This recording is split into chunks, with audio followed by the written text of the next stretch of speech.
Have you ever seen a moment that made your heart ache and melt all at once? Stay with me, because this story might change how you look at kindness forever. And if it touches you, don't forget to like this video and subscribe, because stories like this deserve to be shared with the world. It was a rainy Thursday afternoon when Nicholas Grant, a 42-year-old CEO of one of the most successful tech companies in the city, walked briskly through the lobby of St. Eleanor's Children's Hospital. He was tall, impeccably dressed in a navy suit, every inch the image of power and confidence. People often said nothing could shake him, not the stress of billion-dollar acquisitions, not the chaos of the markets. But that day, something did. A tiny girl, no older than 6, sat in a plastic chair near the front desk. She was hugging a worn-out stuffed rabbit, her hair damp from the rain. Her legs dangled far above the floor, little patent leather shoes tapping nervously as she watched every man who passed by. Each time she lifted her hopeful eyes, her face fell when the stranger walked on. Nicholas had planned to walk right past her, he was late for a board meeting. But as he reached the elevator, he heard her small, trembling voice. "Yes, sir, excuse me." He turned, surprised. She stood now, clutching her rabbit to her chest, her chin quivering. Could you pretend to be my daddy? Just for one day?" Silence seemed to swallow the lobby. The receptionist looked up, startled.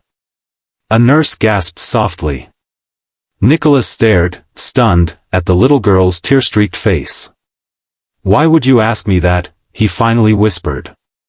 Her voice broke as she tried to explain. "My name is Sophie. Mama says my real daddy is gone. But tomorrow is daddy-daughter day at school. Everyone's daddy is coming. But I don't have one. Mama is sick and can't leave the hospital. Please, sir. Just pretend." Nicholas felt something unrecognizable twist in his chest.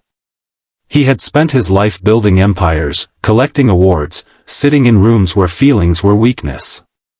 But this child's plea sliced through all of it. He knelt so he could look her in the eyes. "Sophie. I don't even know you," he said gently. "I know," she whispered. "But you look kind. And you look strong. Like a daddy should be."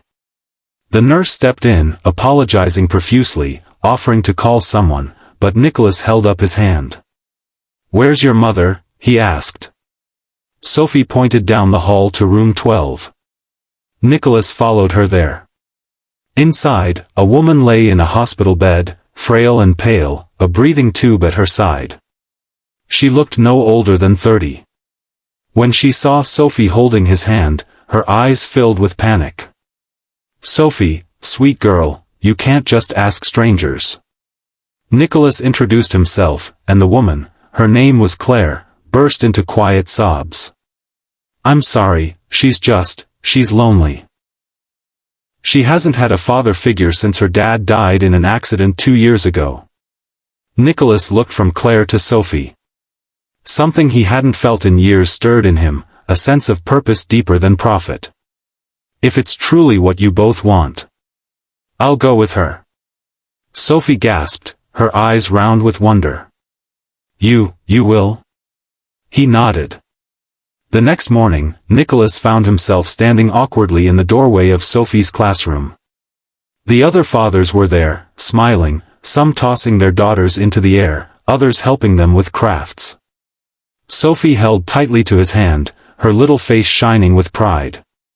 "This is my daddy," she announced boldly to her classmates, and though the teacher shot him a questioning look, Nicholas only smiled and nodded. "Hello, everyone," he said, his voice warm but trembling inside. For 3 hours, he colored princess pictures, glued sequins on paper crowns, and read stories aloud in a voice that made Sophie giggle uncontrollably. At lunch, she sat on his lap, feeding him bites of her peanut butter sandwich.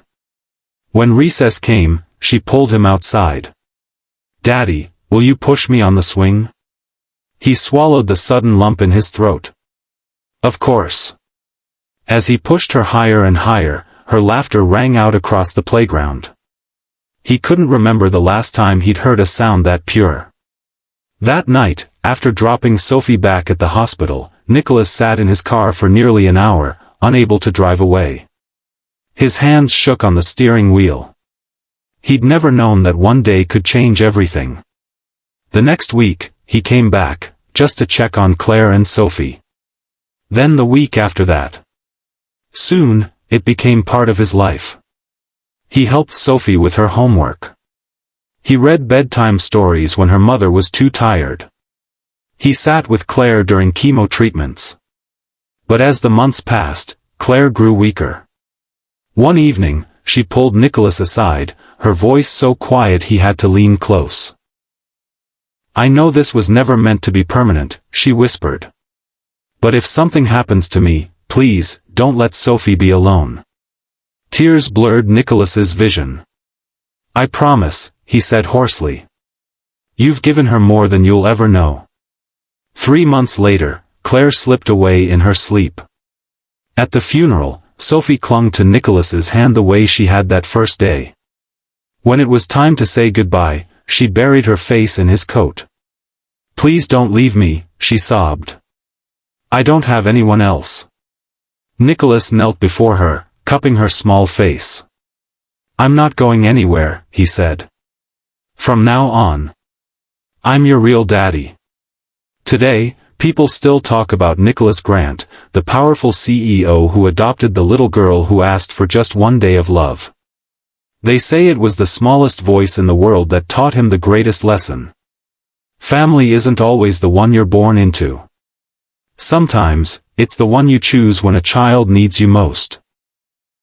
If this story touched your heart, please like this video and subscribe to our channel, because together, we can remind the world that kindness can change everything.